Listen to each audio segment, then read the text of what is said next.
Jangan donasi untuk Palestina, karena kalau semua uang donasi itu benar-benar sampai ke Palestina Gaza, harusnya sekarang orang di sana udah hidup makmur dan pada naik Ferrari semua. Di video ini, aku mau jelasin gimana sistem donasi yang awalnya buat bantu orang Palestina, pelan-pelan malah jadi sebuah bisnis. Jumlah donasi dari Indonesia aja sebenarnya udah cukup buat bikin Gaza jadi kayak Singapura. Bahkan tanpa ngitung bantuan dari negara-negara lain. Buat yang belum kenal aku Ahmad dari Palestina Gaza. Sekarang udah 4 tahun tinggal di Indonesia. Dan aku juga bakal senang banget kalau Anda follow aku. Hampir 2 tahun terakhir sampai hari ini, aku masih sering dapat tawaran kerja kayak gini. Aku ditawarin beberapa yayasan buat kerjasama dengan cara keliling ke masjid-masjid. Tugasnya cerita tentang penderitaan rakyat Palestina, terus minta donasi. Dan mereka janji bayaran 1,5 juta rupiah. Cuma dalam 1 hari aja. Bayangin, sebulan gaji aku bisa sampai 45 juta rupiah. Aku langsung nolak karena itu haram. Masa cuma ngobrol 30 menit di masjid, bikin orang sedih karena Palestina, terus aku dibayar 1,5 juta. Padahal aku udah bukan mahasiswa lagi, aku baru sudah 2 minggu yang lalu, dan sekarang sebenarnya aku lagi butuh banget pekerjaan. Tapi aku tetap ngerasa tenang karena aku yakin Allah bakal ganti dengan sesuatu yang halal dan lebih baik. Kenapa mereka pakai orang Palestina? Biar kalian lebih percaya aja. Uang yang kalian donasikan itu niatnya buat beli makanan dan bantu rakyat Palestina yang lagi kelaparan di sana. Bukan buat dibagi-bagi dulu di sini, baru sisanya dikirim. Demi Allah, aku sampai nelpon orang-orang Palestina yang di sini. Aku nasihatin mereka, aku bilang, udah tinggalin aja kerjaan kayak gitu. Tapi mereka cewek dan masih kerja dengan cara seperti itu. Coba jujur aja, pernah nggak kalian lihat acara tentang Palestina tapi nggak buka donasi? Nggak pernah kan? Nggak ada yang ngasih edukasi. Dan aku mau buktiin, kalau banyak dari kalian sebenarnya belum punya pengetahuan tentang Palestina. Aku bahkan nggak perlu bersumpah, mungkin 50% dari kalian nggak tahu di mana Masjid Al-Aqsa dan di mana Qubbatus Sakhra dari 2 foto ini. Kenapa yang dipakai selalu nama Palestina? Karena mereka tahu Palestina itu salah satu hal yang paling bikin orang Indonesia cepat tersentuh. Israel telah menjarah atau mensabotase 50 kapal kemanusiaan yang isinya 400 aktivis yang berusaha menuju Gaza. Dan itu mereka cegat, mereka jarah, mereka bajak jauh dari perairan Israel, tapi dekat Yunani. Sebentar, ini informasi yang baru saja Anda dapatkan ya? Dijarah ya, ada informasi bukan itu hanya ya? dijarah, tapi dibajak. Dan 400 aktivis itu ditangkap, sebagian dibiarkan terkantung-kantung di tengah laut. Dan ini kan menunjukkan bagaimana Israel juga sangat ketakutan sekali. Jarak kan masih jauh loh. Dan mereka ini nggak bersenjata. Mereka datang itu membawa tim medis, membawa tim konstruksi, membawa sipil untuk membawa bantuan masuk ke Gaza. Dibajak, dicegat, dan diperlakukan layaknya teroris. Ini menunjukkan lagi-lagi ketakutan berlebihan, paranoidnya Israel yang semakin merasa bahwa dunia tidak hanya mengisolasi, tapi dunia mulai berbalik dalam melihat proyek jajahan di Palestina itu. Serangan terjadi di siang hari, ini pertama kali ya. Terus dalam 2 tahun terakhir, selama ini kan mereka masih mungkin malu-malu atau masih menjaga image, tapi kali ini mereka terang-terangan di siang hari, artinya mereka melihat pasifnya dunia ini sudah menjadi motivasi buat mereka. Maka teman-teman jangan mau kita diinjak-injak dengan provokasi ini. Artinya kita akan terus bersuara dan kita buktikan bahwa kita tidak diam, dan kita akan ikut mengawal teman-teman GSF ini melalui jari-jari kita dari rumah-rumah kita dan medsos-medsos kita. Satu hal lagi juga saya ingin menyampaikan bahwasanya konvoi darat itu 25 kilo dari daerah Sirte saat ini juga kemudian tertahan oleh milisi dari Havatar. Nah, ini juga mohon diperhatikan, ada sekitar 250 relawan dari 40 negara yang berusaha mendobrak blokade darat. Termasuk Indonesia. Termasuk Indonesia, ada 6 orang, berangkat dari Indonesia menjadi bagian dari kelompok darat ini. Juga doakan mereka. Ya. Ini untuk pertama kalinya teman-teman dalam 16 tahun sejak Mafi Marmara 2010 ya, ada lagi warga negara Indonesia yang akhirnya ditangkap secara langsung oleh tentara penjajahan. Kami berharap para influencer, insan media dan lain sebagainya terus mengawal isu ini, terus fokus kepada isu ini, dan jangan lupa fokus utamanya bukan aksi ini, tapi kepada blokade kepada Gaza yang juga tidak dibuka padahal sudah terjadi yang katanya gencatan senjata. Satu lagi yang terakhir, dalam perjanjian gencatan senjata katanya IDF tuh harus mundur dari Gaza. Tapi yang terjadi pada saat tanda tangan, mereka menguasai 52% wilayah Gaza. Sekarang mereka menguasai 64, berarti hanya tersisa 36% daerah Gaza untuk 2 juta orang. Ini yang harus kita pahami bersama, tidak ada gencatan senjata, tapi yang ada adalah perampasan tanah pelan-pelan sampai sekarang menjadi 64%.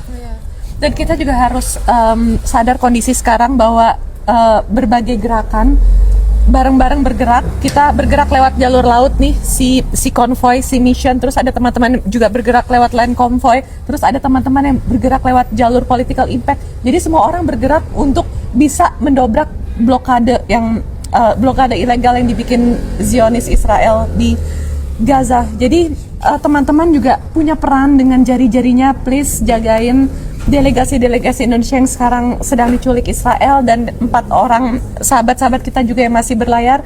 Jaga dengan jari kita, kasih juga pressure kepada pemerintah supaya membebaskan teman-teman kita semua, sahabat kita yang diculik, dan semakin berpihak kepada Palestina. Kita nanti update terus kabarnya di akun IGPC ya, di IGPC Indonesian Global Peace Convoy dan Global Sumut Flotilla. Kalau ada isu-isu dan lain sebagainya, konfirmasi ke kami berempat atau langsung ke akun IGPC. Assalamualaikum warahmatullahi wabarakatuh. Waalaikumsalam. Teman-teman, saat ini saya lagi berada di Command Center Global Sumut Flotilla di Istanbul, dan kita sedang bersama para aktivis global di sini mau memantau update perkembangan apa yang terjadi, dan sejauh ini sudah 27 kapal GSF yang di-intercept, dijarah dan ditangkap aktivisnya. Di antaranya adalah aktivis dari Indonesia dan Malaysia.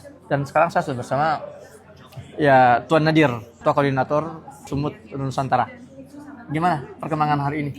Jadi alhamdulillah kita melihat perkembangan yang berlaku sejak daripada awal pagi. Mereka mula melihat kewujudan kapal-kapal tentera Zionis Israel mula mendekati mereka dan bergerak sekitar jam 7-8 pagi tadi mengikut waktu Istanbul. 4 kapal yang besar bergerak mendekati mereka dan dalam masa sekitar 2 jam memulakan interception. Dan kali ini agak luar biasa, mereka mengadakan interception pada waktu siang. Sekali saja pernah dilakukan sebelum daripada ini ke atas women's boat pada tahun 2016. Kemudian interception yang lainnya semua dilakukan pada waktu malam. Jadi mereka lebih berani pada kali ini melakukan jenayah ini di waktu siang, di waktu semua orang boleh melihat apa yang sedang mereka lakukan. Dan semuanya sebagaimana yang kita saksikan dirakam oleh kita untuk didakwa kemudiannya insya-Allah di ICC dan ICJ. Jadi sekarang mereka sudah terang-terangan sekali ya, tidak lagi malu karena mereka melihat kita ini diam. Iya. Kita ini selama ini pasif. Teman-teman, ini challenge buat kita, ini tantangan buat kita. Kita mau diinjak-injak seperti ini atau kita mau melawan seterusnya. Maka kita sangat berharap teman-teman GSF ini Allah jaga tentu, kemudian berhasil sebagian, semoga berhasil menembus ke Gaza. Kalaupun tidak, ini adalah bukti tambahan bahwa selama penjajahan itu ada, maka selama itu para pejuang-pejuang seperti teman-teman GSF akan terus berusaha mendobrak kesunyian dan mendobrak blokade Gaza. Brother, Insya Allah ya, semoga akan selamat Allah semuanya. jaga semuanya ya. Teman-teman, kawal teman-teman GSF dengan jari-jari kalian, dengan share, dengan komentar, dan dengan dukungan kalian semua. Pertanyaan publik nih, sejauh mana nih efektivitas Global Sumut Flotilla? Ini pertanyaan paling penting nih diajukan. Kalau emang tidak bisa masuk ke dalam Gaza, ngapain berlayar kalau gitu? Ini gimana cara jawabnya nih? Ya, tetap kemungkinan masuk Gaza itu ada meskipun kecil. Nah, maka pergerakan kita semakin menambah kapal, menambah aktivitas itu kan usaha kita untuk memperbesar kemungkinan itu gitu kan. Nah, tapi kalau kita menyerah sebelum kita berbuat, ya itulah yang diinginkan oleh Zionis gitu loh. Dalam usaha menembus blokade ini, jadi jangan bicara, jangan gampang mengatakan ini gagal. Nggak ada gagal gitu loh. Iya, karena ini nggak akan berakhir di sini. Ini satu rangkaian yang akan terus berkepanjangan. Nah, maka dari itu nggak ada, jangan latah mengatakan gagal, ini gagal. Jadi ada multi target, ada banyak tujuan. Dan kalau hari ini nggak berhasil, kita akan kirimkan lebih banyak lagi ke depan. Sampai benar-benar berhasil, sampai pemerintah dunia ini sadar bahwa kami ini sedang menggantikan kalian. Kalau kalian masih ingin menjadi para pejabat pemerintah yang pengecut, yang pasif, introvert, yang tidak berani terhadap Zionis, maka biarkanlah kami sipil ini mengajarkan kepada kalian apa artinya ketegaran, apa artinya perlawanan. Itulah kenapa kita menyebutnya Global Sumut Flotilla. We live in cities you'll never see on screen, not very pretty, but Jadi memang ada dua peristiwa dan keduanya ini dalam hukum Yahudi sendiri itu disebut sebagai penistaan nama Tuhan. Oh. Jadi orang Yahudi meludahi orang Kristen ini sama sekali tidak memiliki tempat di mata hukum Yahudi. Oke. Hukum Yahudi berarti apa? Hukum Taurat karena dianggap menodai nama kudusnya Tuhan. Oh. Nah, beberapa orang ini orang Yahudi ya berpendapat kenapa orang Yahudi meludah jika melihat ada simbol-simbol kekristenan seperti salib. Seperti karena biasanya yang diludahi ini pakai simbol salib ya, salib besar di leher mereka, di dada mereka atau di baju mereka. Karena ada yang namanya avodasara, penodaan. Ini adalah sesuatu yang disebut sebagai penyembahan berhala. Avodasara. Dianggap Artinya? penyembahan berhala. Penyembahan berhala. Oh, iya. Maksudnya Karena itu mereka menunjukkan tindakan dengan meludah. Ya. Tindakan meludah ini dianggap sebagai untuk saya tidak mau menyembah berhala itu. Dianggapnya sebagai Jadi berhala. salib itu yang digunakan oleh orang Kristen Iya. ini itu dianggap Bentuk avodasara. atau simbol, iya. Simbol Dari berhala. Berhala. Iya, karena biasanya juga di salib itu ada gambar, ada Tuhan Ada. Yesusnya. Iya. Ya.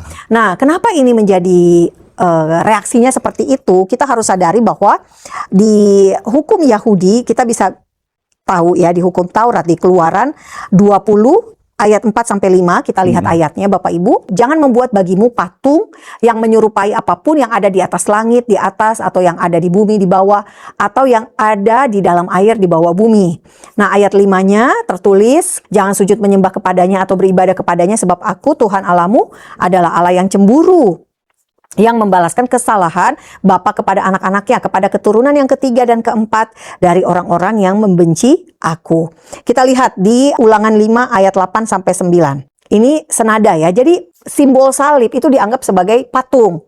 Ya, nah coba kita lihat, jangan membuat bagimu patung yang menyerupai apapun yang ada di langit, di atas, atau yang ada di bumi di bawah, atau yang ada di dalam air di bawah bumi. Ayat 9-nya, jangan sujud menyembah kepadanya atau beribadah kepadanya, sebab aku Tuhan Allahmu adalah Allah yang cemburu, yang membalaskan kesalahan bapa kepada anak-anaknya dan kepada keturunan yang ketiga dan keempat dari orang-orang yang membenci aku. Jadi di sini jelas bahwa hukumannya berat banget, bukan hanya pada orang itu, tapi juga kepada keturunan ketiga, keempat, gitu. Jadi orang Yahudi menganggap ini sesuatu yang sangat apa ya, penting untuk tidak bersentuhan atau tidak terkoneksi. Menunjukkan Penolakannya keras. sangat keras. Nah, makanya ekspresinya adalah meludah. Namun jangan salah paham, Perdana Menteri Israel mengecam, kepala rabi Yahudi di Yerusalem juga mengecam, rabi-rabi yang ada di luar negeri juga mengecam. Karena apa? Ya mereka harusnya sudah tidak memperlakukan hal seperti itu gitu ya, karena sudah memahami bahwa salib atau patung itu adalah sebuah hal yang normal khususnya untuk Katolik dan Ortodoks, Kristen Ortodoks. Israel ini Bapak Ibu harus kita lihat sebagai negara yang berdasarkan hukum. Karena itu sejak Agustus 2025 ada 16 investigasi yang telah dilakukan oleh pihak berwenang di Israel untuk mengusut tindakan-tindakan meludah kepada orang Kristen. Nah, dari 16 investigasi ini hasilnya adalah 21 orang ditangkap dan ditahan. Ya. Nah, mereka bahkan ini uniknya ya di Israel, mereka nyamar. Berpakaian seperti pendeta atau biarawan. Dengan pakaian ada salibnya. Untuk apa? Ya untuk menjebak. Supaya diludahi. Nah, itulah yang akan ditangkap gitu loh.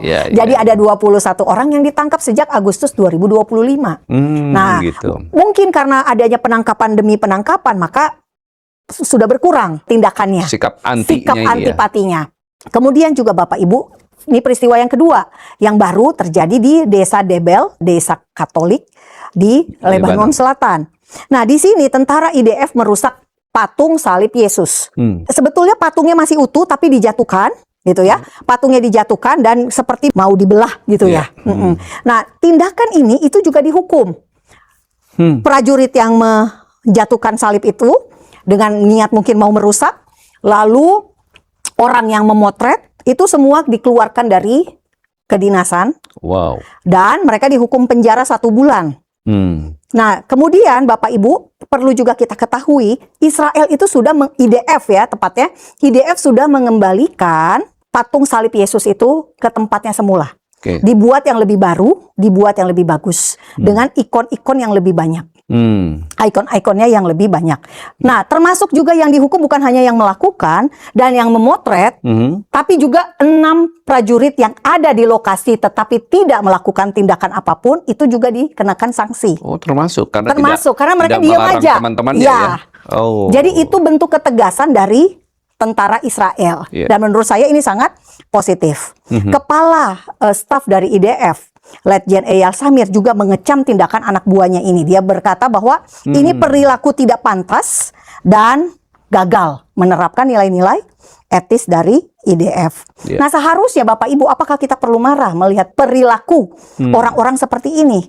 Kalau menurut saya nggak perlu marah. Kita lebih dewasa secara rohani daripada orang Yahudi. Ya, kalau menurut saya begitu. Kenapa kita harus lebih mengerti, memahami? Karena tadi itu ada ayat di Keluaran 20 ayat 4 dan 5 tentang patung, sesembahan, simbol-simbol, dan dari Ulangan 5 ayat 8 sampai 9 yang sama konteksnya. Oke. Jadi jelas Bapak Ibu di sini Tuhan melarang membuat patung, dan juga ada gambar atau berhala yang menyerupai apapun yang ada di langit, di bumi, atau di dalam air. Jadi tindakannya Bapak Ibu tidak hanya membuat, tetapi juga menghormati saja. Dalam konteks Yahudi ya Pak, itu dianggap sudah bentuk penyembahan, adorasi. Jadi kita harus memahami Penyembahan berhala itu ya. Iya, karena di mata orang Yahudi ini kan nggak boleh, dilarang. Kenapa kita malah sangat menghormati sesuatu yang menurut mereka bentuk adorasi yang kebablasan. Jadi konteksnya adalah kita umat Kristen juga sepakat kita nggak menyembah patung. Kita tidak memberhalakan patung, ya, meski itu patung-patung Yesus. Berarti ada kesalahpahaman juga mereka terhadap perilaku orang Kristen di dalam mengenakan salib atau ada gambar-gambar tentang Tuhan Yesus gitu ya. Jadi mereka salah paham memaknai itu ya. Iya, karena juga saya waktu saya ketemu orang Yahudi di Israel, mereka menganggap saya itu penyembah patung. Oh gitu. Saya bilang, no, saya itu menyembah Tuhan yang kamu sembah.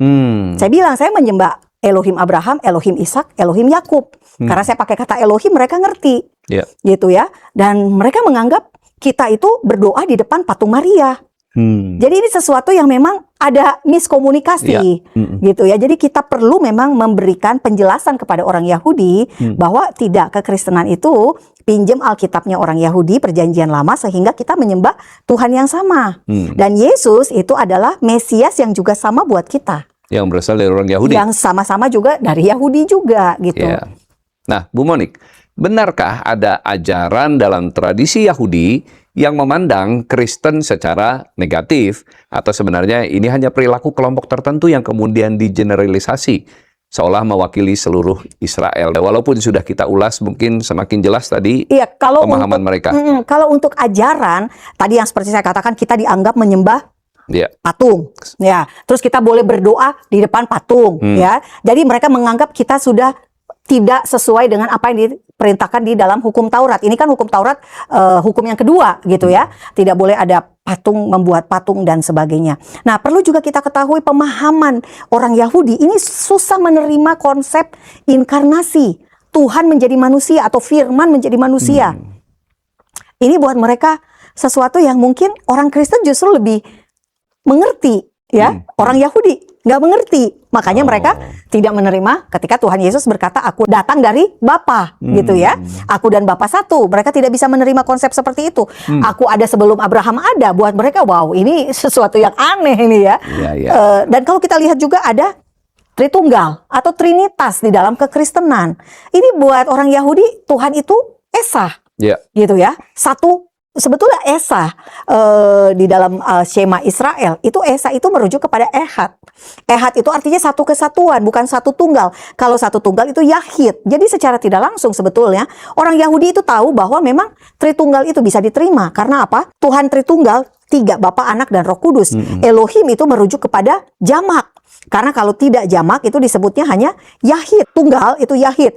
Kalau kata Elohim, kalau satu itu Eloah. Jadi menurut saya sebetulnya orang Yahudi memang ada selubung saja sehingga mereka tidak mengerti tentang inkarnasi, firman menjadi manusia, tentang Tritunggal, kesatuan yang ehad, dan juga ada penggunaan gambar secara fisik, dan juga ada penggunaan patung dalam ibadah khususnya Katolik dan Kristen Ortodoks. Ya.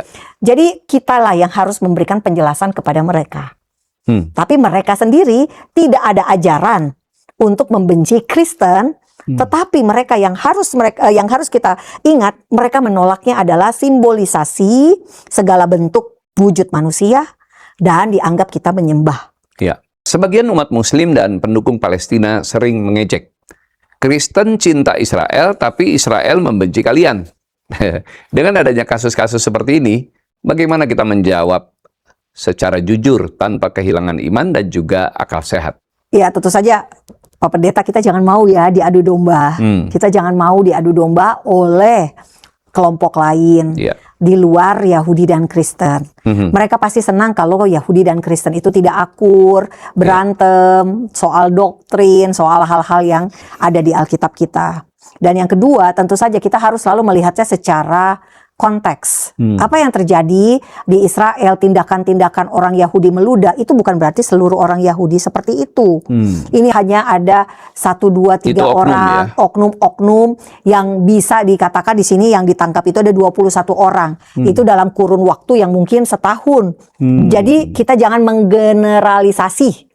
Ya, tepatnya seperti itu. Kita lihat konteksnya dan kita juga lihat bahwa selama ini turis Kristen bisa loh bolak-balik ke Israel dengan aman selamat, tidak mengalami hal-hal yang buruk. Ya, baik. Terima kasih Bu Monik untuk pandangannya di dalam kita bersikap terhadap situasi ini.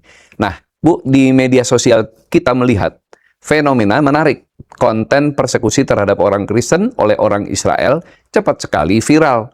Bahkan sering disambut dengan nada sindiran terhadap umat Kristen. Apakah ini murni bentuk solidaritas terhadap Palestina, atau ada dinamika lain, misalnya narasi yang terus dibangun untuk melemahkan hubungan emosional umat Kristen dengan Tanah Suci? Ya, saya pikir kalimatan terakhir itu benar ya. Karena apa? Semakin orang Kristen di Indonesia anti terhadap Israel, berarti akan semakin banyak pindah dukungan menjadi Palestina, pro kepada Palestina. Dan tentu saja kelompok yang diuntungkan adalah kelompok pro Palestina. Karena apa? Orang Kristen akhirnya meninggalkan kebenaran atau fakta bahwa tanah perjanjian itu memang dikasih Tuhan untuk bangsa Israel saja. Dengan kita bersikap anti Israel, maka sangat mudah Bapak Ibu, kita ini akhirnya menjadi orang-orang yang udah tidak lagi berpatokan pada Alkitab kan.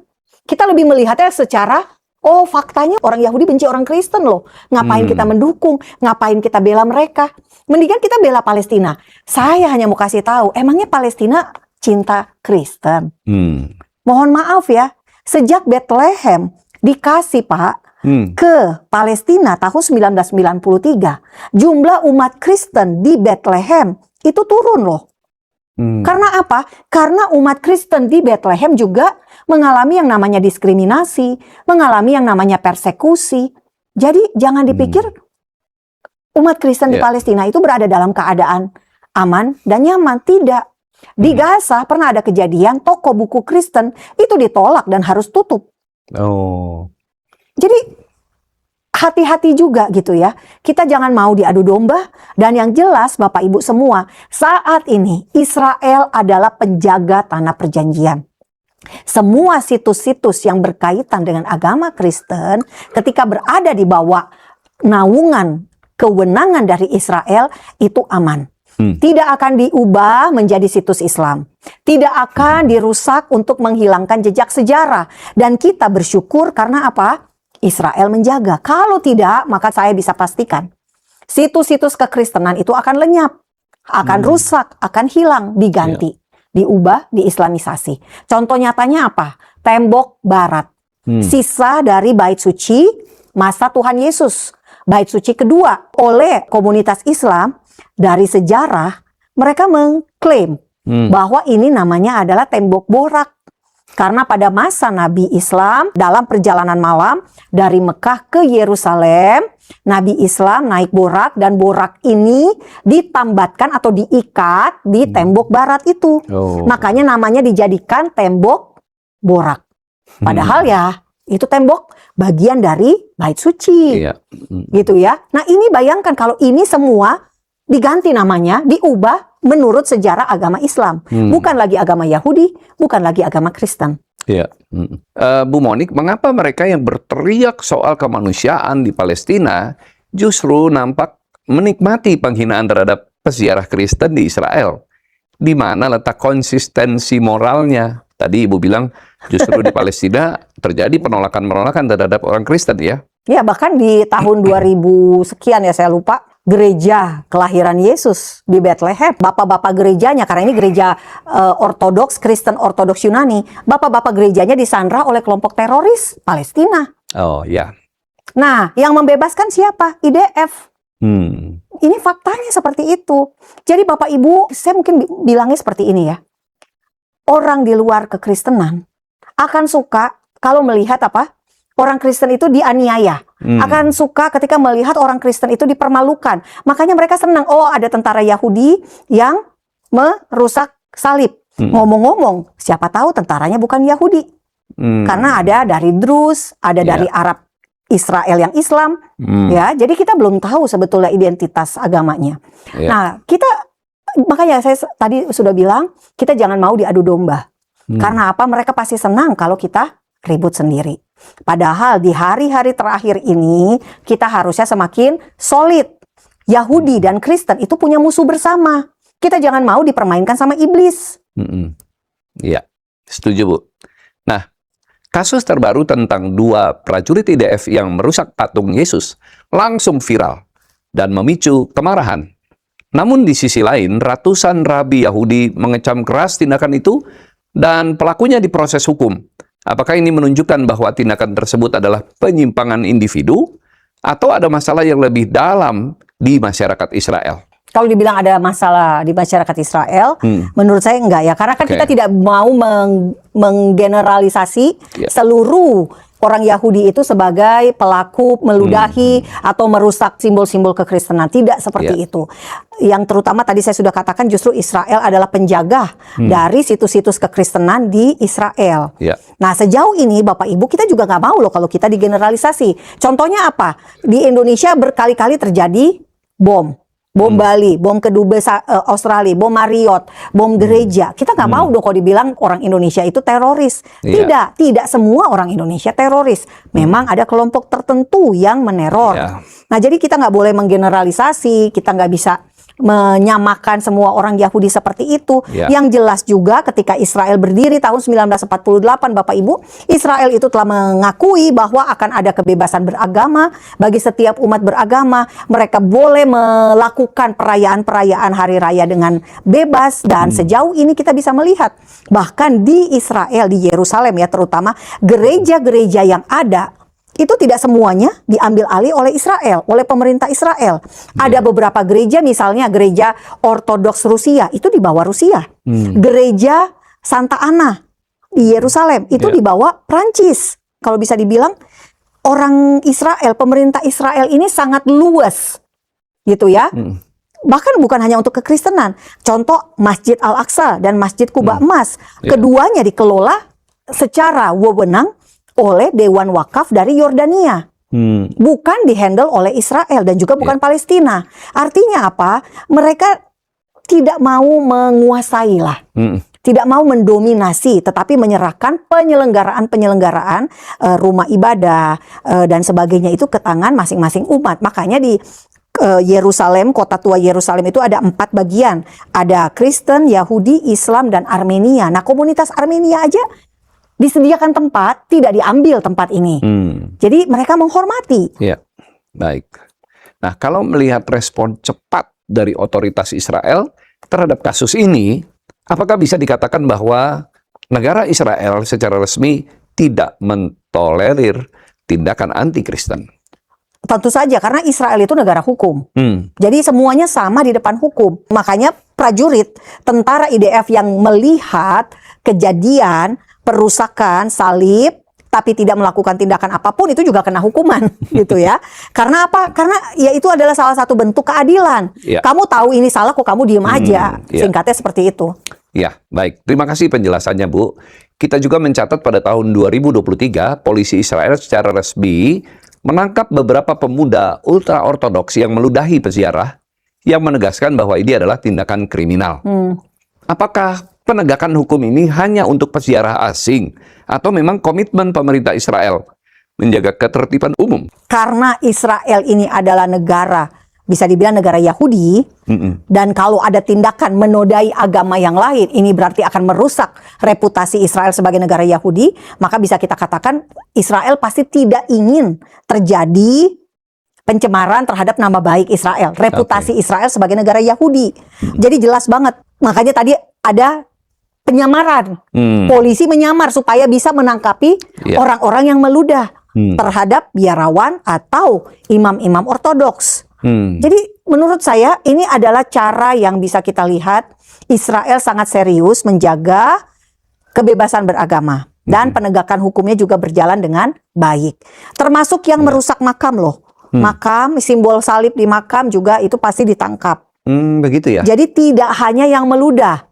Semua perlakuan terhadap agama lain, jadi apapun ya, misalnya Islam ke Kristen, Yahudi ke Kristen, atau sebaliknya Kristen ke Yahudi, itu juga akan mendapatkan perlakuan yang sama di hadapan hukum. Ya, ada fakta unik soal renovasi makam Kudus. Pemerintah Israel diketahui sering memfasilitasi dan mengamankan situs suci Kristen ini. Bahkan saat terjadi konflik internal antar denominasi gereja di sana. Mengapa sisi pelayanan negara terhadap umat Kristen ini jarang sekali muncul di pemberitaan media lokal kita? Iya, sebetulnya ini juga memang sesuatu yang tidak mengherankan. Kenapa? Karena media nasional kita, Bapak Ibu semua, itu tidak punya kontributor, tidak punya wartawan di Israel. Jadi mereka hanya bisa mengandalkan sumber-sumber dari kantor berita yang mereka berlangganan, misalnya Associated Press atau Reuters. Nah, dan belum tentu, ya kalau bisa saya bilang, belum tentu mereka tertarik dengan berita-berita yang unik. Ya, keunikan-keunikan yang terjadi antara hubungan agama Kristen dengan Islam atau dengan Yahudi. Contohnya, yang memegang kunci gereja makam Kudus itu orang Islam.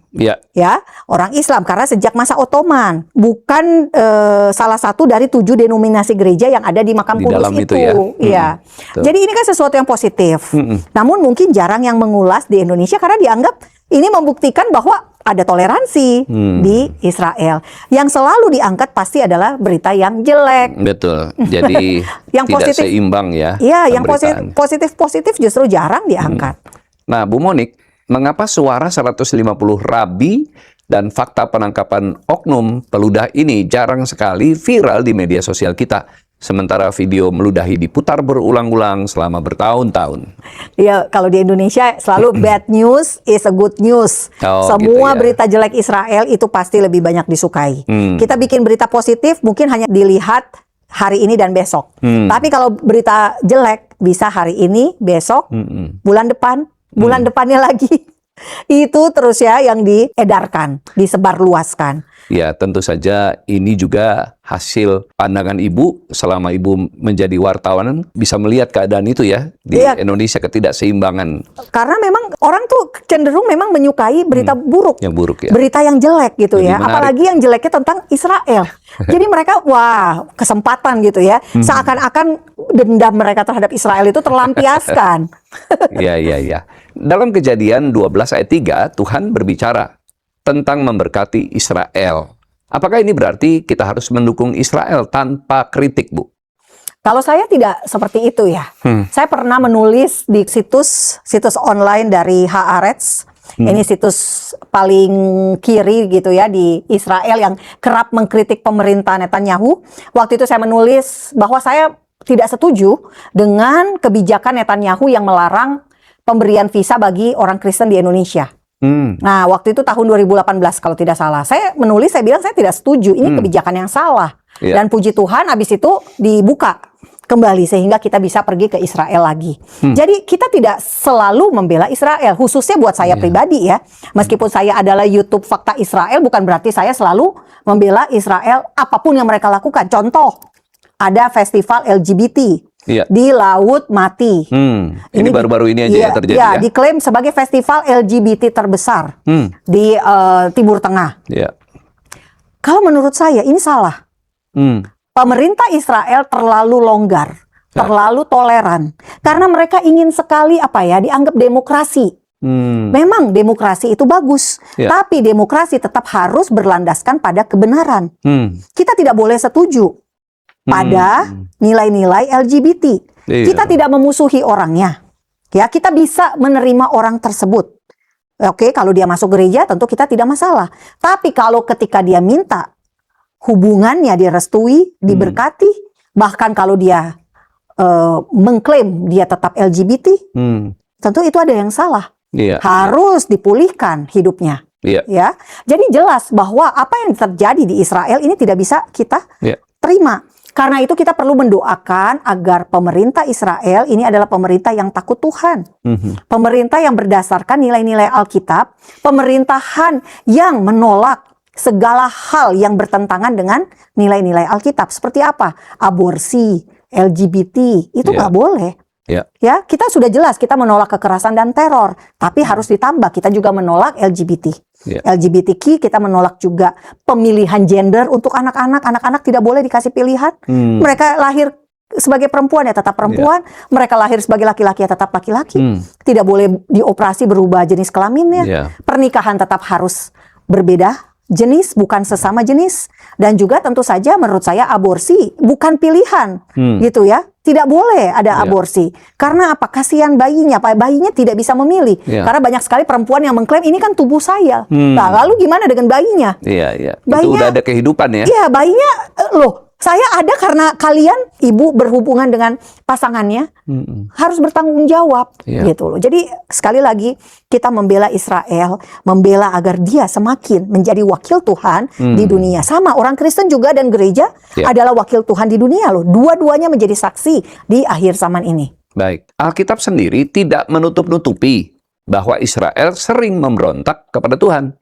Apakah itu berarti kita harus melihat Israel secara realistis, bukan romantis? Israel, untungnya kalau menurut saya ya, Israel bolak-balik gagal. Memberontak, tidak setia. Kalau kita lihat daftar raja-raja, kerajaan Israel Utara, kerajaan Israel Selatan Yehuda, itu berapa banyak yang jahat. Istilahnya raja jahat, raja baik. Tapi apa? Tuhannya tetap sama kan? Ya. Tuhannya tetap setia, Tuhannya tetap menjaga Israel sampai ada sampai hari ini. Karena itulah kita bersyukur sebagai umat Kristen, kita belajar dari kesalahan-kesalahan Israel, kita juga belajar dari kesetiaan Israel. Itulah yang membentuk hidup kekristenan kita di masa kini. Kalau dulu Israel memberontak terhadap Tuhan, tapi Tuhan tetap setia berada di gurun pasir Sinai 40 tahun, Ya. Tuhan tetap berkemah di tengah-tengah bangsa Israel. Kita juga bisa belajar bahwa wow, Tuhan yang sama juga pasti setia menyertai kita dalam hidup kita selama ini. Ya kan? Walaupun mungkin kita bebal, kita tidak setia, tapi Tuhan tetap setia. Kita belajarnya dari mana? Dari kehidupannya Israel. Tapi kita juga tahu bahwa Tuhan itu adalah Tuhan yang memberlakukan konsekuensi. Ketika Iya. Israel berdosa, ketika Israel jatuh dalam penyembahan berhala, maka mereka harus dibuang Ya. ke Babel selama 70 tahun. Tapi Tuhan tetap memulihkan. Makanya dibangkitkanlah Kores sebagai raja dari Persia untuk mengalahkan Raja Babel. Baru kemudian Israel Selatan ini, Yehuda, dipulangkan kembali ke Yerusalem.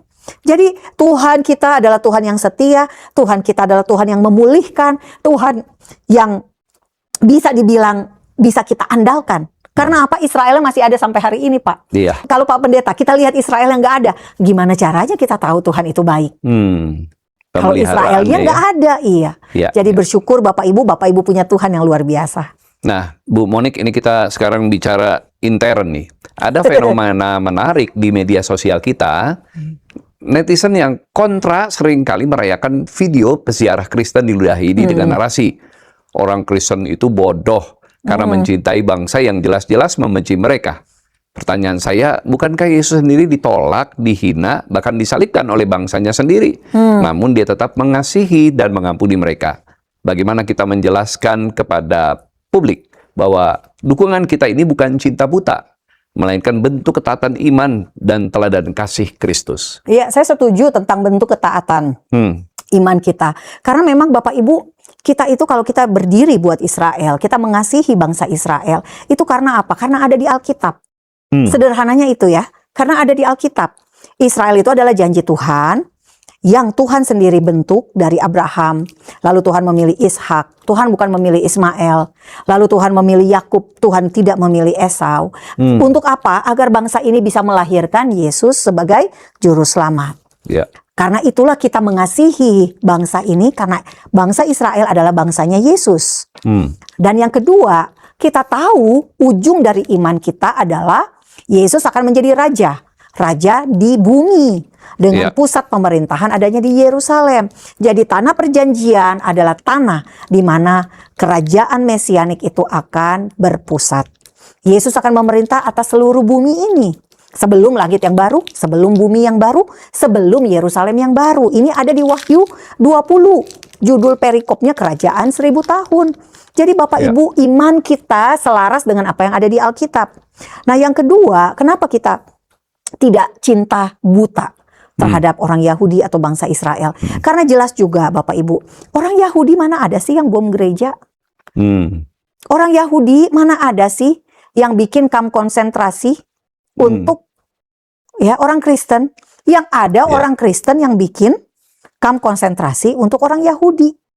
Jadi kita harus mau merefleksikan diri kita juga, mengingat juga apa sih kesalahan kita terhadap orang Yahudi, gitu ya, sehingga kita menjadi rendah hati, gitu, bukan sombong, tapi kita menjadi, oh iya ya kan kita nggak benar-benar amat gitu loh dalam sejarah.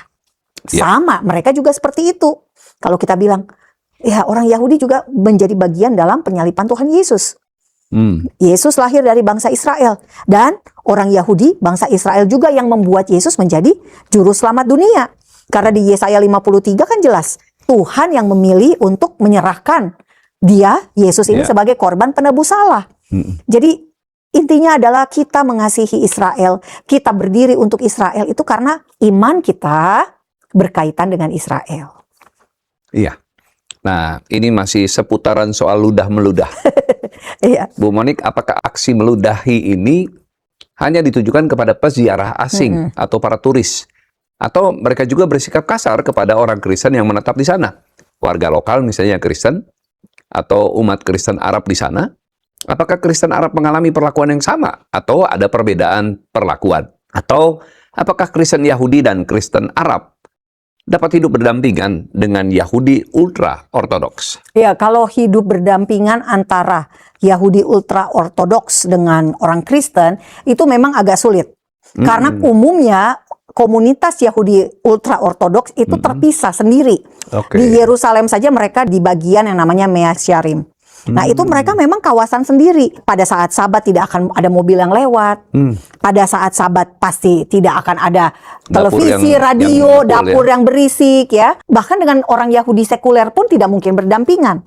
Gitu ya. Karena apa? Karena memang gaya hidupnya yang berbeda. Jadi kita juga harus melihat secara konteks. Konteksnya apa? Dari gaya hidup saja berbeda. Orang Arab biasanya agamanya Islam atau Kristen.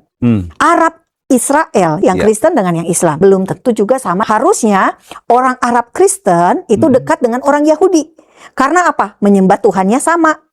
Alkitab yang dipakai sama. Bedanya Alkitab Perjanjian Baru belum diterima oleh orang Yahudi. Harusnya lebih sama. Tapi faktanya adalah orang-orang Arab Israel itu lebih dekat dengan sesama Arab. Jadi darah Arabnya lebih kental daripada darah Yesusnya. Gitu ya. Karena Yesus kan orang Yahudi. Jadi apakah ini menjadi sebuah problem?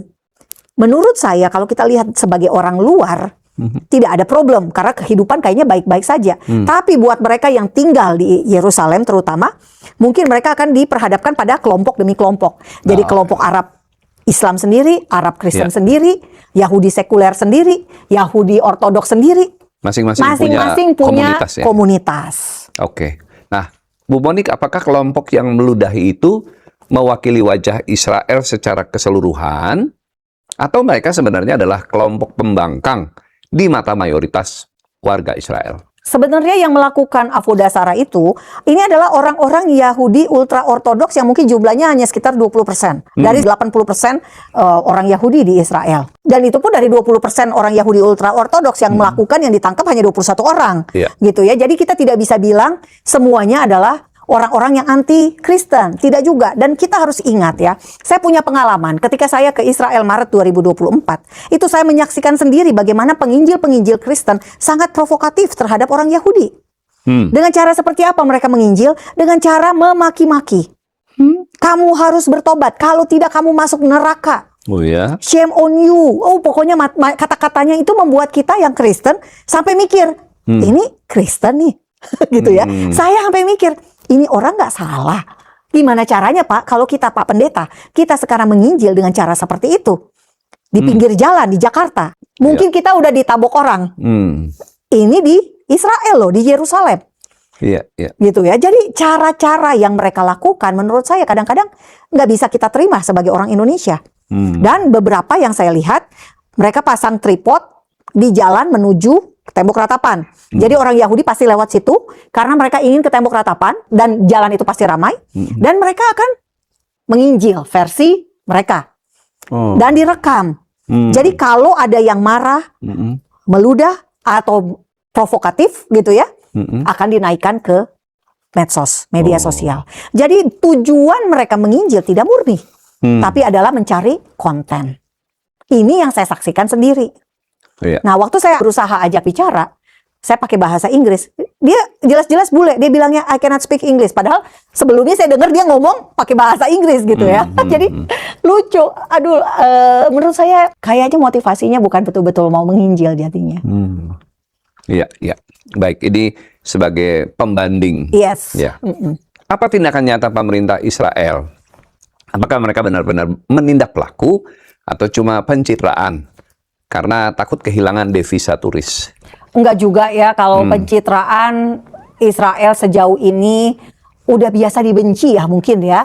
Jadi mereka tidak perlu memoles citra sana sini. Jadi semua tindakan yang tidak sesuai hukum pasti berakhir dengan proses hukum. Itu jelas. Ya. Benarkah ada ketakutan di kalangan Yahudi radikal bahwa kehadiran orang Kristen akan menghapus identitas Yahudi mereka? Ya, orang Yahudi kan hingga saat ini bisa dibilang semakin terbuka pada pemaparan banyaknya Yahudi yang menjadi mesianik, yang mengaku Yesus sebagai Mesias. Nah, ditambah juga dengan banyak organisasi, institusi dari Yahudi sendiri yang mulai mempromosikan Yesus, Yeshua, seperti Jews for Jesus. Nah, jadi mereka, orang-orang Yahudi merasa keberadaan orang-orang Yahudi mesianik ini semakin bertambah, semakin terang-terangan, dan membuat mereka juga semakin hati-hati terhadap apa? Terhadap penginjilan. Nah, kenapa? Karena mereka merasa dampaknya memang nyata. Sekarang ini di Israel itu ada, menurut teman saya yang Yahudi tapi Kristen, ya, jadi dia rabi mesianik. Saat ini di Israel itu ada 50.000 orang Yahudi Kristen dengan gereja 54 congregation, jemaat. Jadi lumayan loh, karena apa? Orang Yahudi di Israel hanya 8 juta. Jadi 50.000 itu menurut saya signifikan. Itu kan yang tercatat. Bisa jadi yang lebih, ada simpatisan yang tidak terdata itu lebih. Dan ya kita berdoa agar apa? Agar semakin banyak orang mengenal kebenaran. Karena yang terjadi juga yang menarik adalah kebanyakan orang Yahudi menjadi Kristen itu bukan karena diinjili, tapi karena mereka mendapatkan penglihatan, mereka mendapatkan mimpi seperti yang ditulis dalam kitab Yoel. Jadi pada hari-hari terakhir ini banyak sekali lawatan Roh Kudus terjadi. Baik, puji Tuhan. Kita sebagai orang luar dihantar oleh Ibu Monik untuk melihat kedalaman orang-orang Yahudi yang hidup masa kini ya. Nah, dalam Roma 11 ayat 25 dikatakan bahwa sebagian Israel telah menjadi tegar hatinya. Apakah aksi meludahi peziarah Kristen ini adalah bukti nyata dari ketegaran hati yang disebut Rasul Paulus? Dan sebagai orang percaya, bagaimana kita menyikapi fakta pahit tanpa menjadi sombong atau balik malah membenci mereka. Oke. Ya, pertama mungkin kita lihat di Roma 11 ayat yang ke-11. Kita mau lihat bagaimana Rasul Paulus menulis bahwa aku bertanya, adakah mereka tersandung dan harus jatuh? Sekali-kali tidak. Tetapi oleh pelanggaran mereka keselamatan telah sampai kepada bangsa-bangsa lain supaya membuat mereka cemburu. Justru karena ketegaran orang Yahudi yang menolak Injil, maka kita beroleh selamat. Ya. Jadi kalau yang dimaksud ketegaran hatinya itu adalah karena menolak Yesus, maka itu keuntungan buat kita, Bapak Ibu, karena kita menerima keselamatan. Ya. Nah, sekarang kita lihat di Roma 11 ayat 25. Di sini juga sangat jelas. Rasul Paulus mau kita itu jangan menganggap diri kita pandai. Dikatakan di sini, sebab saudara-saudara, supaya kamu jangan menganggap dirimu pandai, aku mau agar kamu mengetahui rahasia ini. Sebagian dari Israel telah menjadi tegar, sampai jumlah yang penuh dari bangsa-bangsa lain telah masuk. Jadi Israel ini tegar supaya dari bangsa Indonesia ini banyak yang menjadi orang percaya. Iya. Supaya dari bangsa-bangsa non-Kristen menjadi orang percaya. Kita lihat Roma 11 ayat 26. Di sini jelas ditulis juga, dengan jalan demikian seluruh Israel akan diselamatkan. Seperti ada tertulis, dari Sion akan datang penebus. Ia akan menyingkirkan segala kefasikan daripada Yakub. Artinya apa? Israel akan diselamatkan. Akan datang waktunya Israel menerima keselamatan. Israel menjadi percaya juga. Baik. Amin. Terima kasih Bu Monik. Di Israel ternyata ada dua kelompok yang posisinya sangat unik dan sering terjepit. Pertama, umat Kristen Arab yang secara etnis Arab tapi seiman dengan kita. Yang kedua, orang Yahudi yang percaya Yesus, Yahudi Kristen, yang disebut juga Yahudi Mesianik, yang sering dianggap pengkhianat oleh bangsanya sendiri.